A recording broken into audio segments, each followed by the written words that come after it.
Hey, it's Terry Gorry, and this is the Irish Law and Small Business podcast.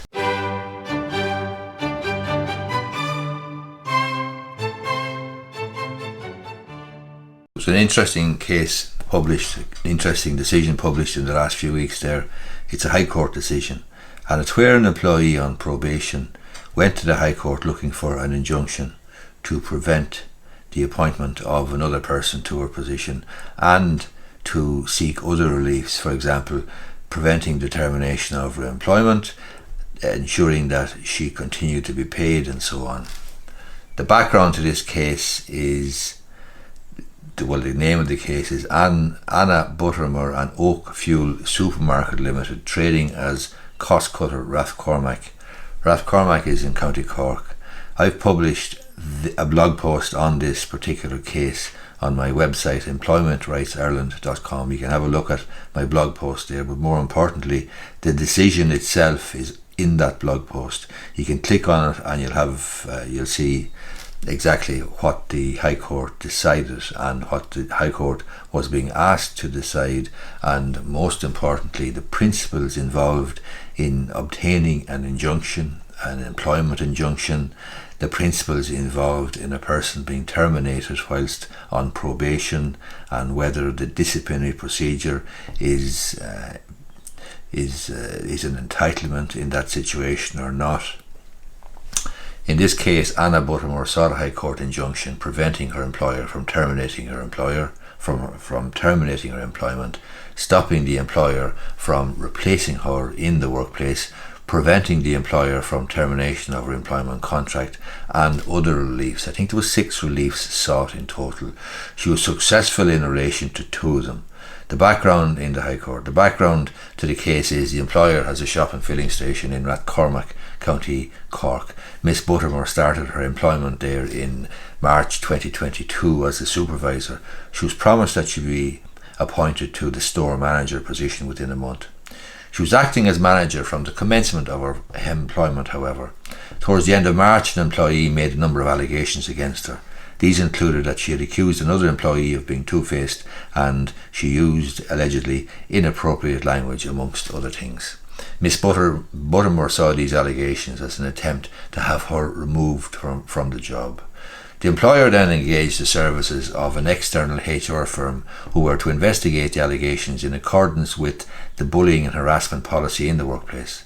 The terms of reference, interestingly, referred to the principles of natural justice will be applied at all times. This is important in the overall context of the case, because ordinarily an employee on probation may have a clause in their contract saying that the ordinary disciplinary procedure won't apply in your situation if you're on probation. But the terms of reference made specific reference to the principles of natural justice being applied.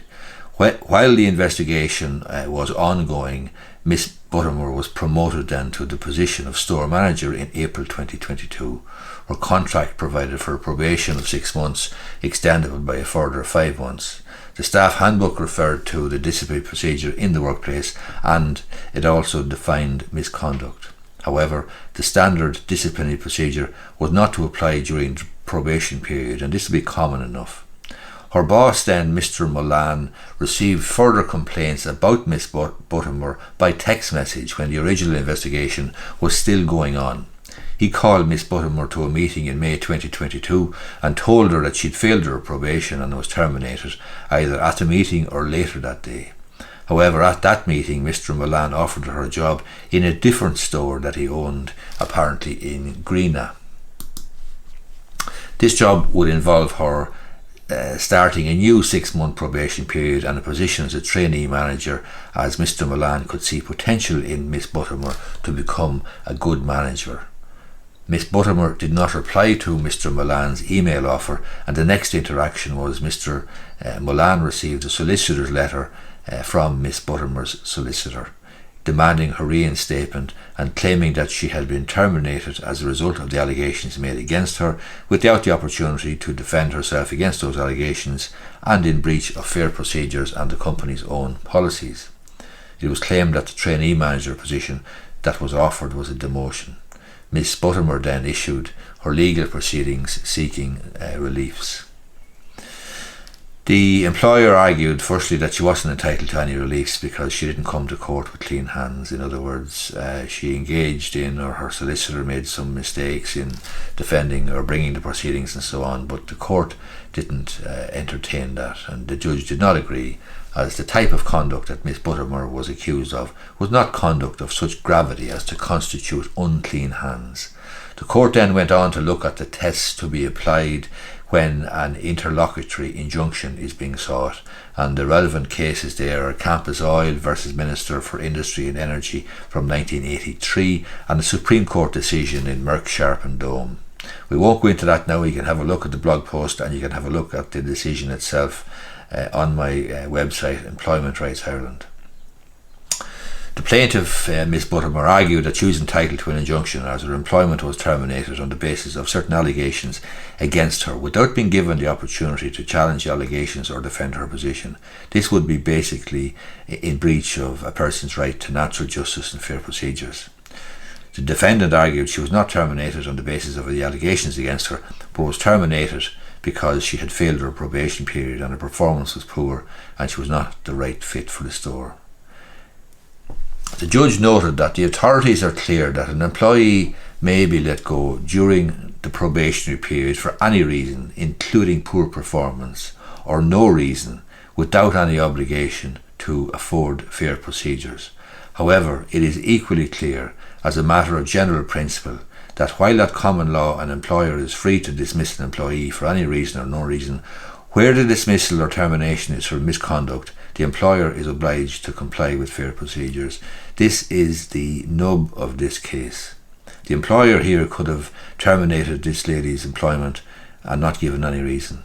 The employer could have terminated this lady's contract of employment and done so on performance grounds and not have to give fair procedures. However, the employer cannot terminate an employee on probation on conduct grounds without affording fair procedures. In other words, if it's a conduct matter, you have a constitutional right to your good name and reputation. If there's conduct issues, you're entitled to fair procedures because you're entitled to defend yourself against the allegations, and that is absolutely key. The judge then in this case had to look at the question of on what basis was she terminated. The employer said she was terminated for performance and for failing probation. The judge decided, quite frankly, that she was terminated because of conduct reasons, or at least partially for conduct reasons. In other words, there was allegations of bullying and harassment against her, and these would give rise, if they were proven to be true, to constitute misconduct. And clearly, if something is misconduct, then she's been terminated for conduct reasons, and if she's been terminated for conduct reasons, then she's entitled to fair procedures and natural justice. To reiterate, there's no suggestion that the principles of natural justice must be applied where an employer terminates the employment contract of an employee on the grounds of poor performance. In other words, if the judge accepted that the lady's employment was terminated on the grounds of poor performance, she wasn't entitled to fair procedures and she wasn't entitled to an injunction. In this case, the judge had to determine if the employee was terminated for misconduct. If she was, then she was entitled to fair procedures, natural justice, and would be granted the injunction. The judge could not determine whether the employee was terminated for misconduct or poor performance, but he did decide that she had established a strong case that she was fired on account of the allegations against her. He then had to decide if the allegations against her constituted misconduct and thus attracted fair procedures and natural justice. He decided that the allegations against her did constitute misconduct as understood by reasonable persons. The judge also noted that the employer appointed an external investigator to carry out an investigation which might lead to a disciplinary procedure. This indicated that the employer viewed the allegations as misconduct issues. The judge also found that even if the contract of employment states that the disciplinary procedure will not apply during the probation period, all that means is that the company's standard procedure will not apply. The employee's common law and constitutional rights will still be intact, and the employee is still entitled to fair procedures if the allegation is misconduct. Fair procedures were not applied, the judge found, and granted the injunction, having weighed up the balance of convenience / justice and the adequacy of damages as a remedy for the employee if she was successful at trial. The judge agreed that the employee's good name and reputation needed to be seriously considered when weighing up if damages would be adequate if she succeeded at trial. Now, the judge did not give all of the reliefs that were sought, but gave two. And the bottom line is, from an employer's perspective, just to be clear on that, the judge, as is made clear in the authorities, the court has a broad discretion to arrange things appropriately to minimise the risk of injustice pending the full trial.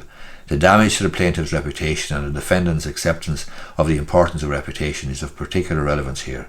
I will therefore grant interlocutory orders in terms of paragraphs 3 and 6 of the notice of motion. That is basically preventing the employer from appointing somebody else to her position.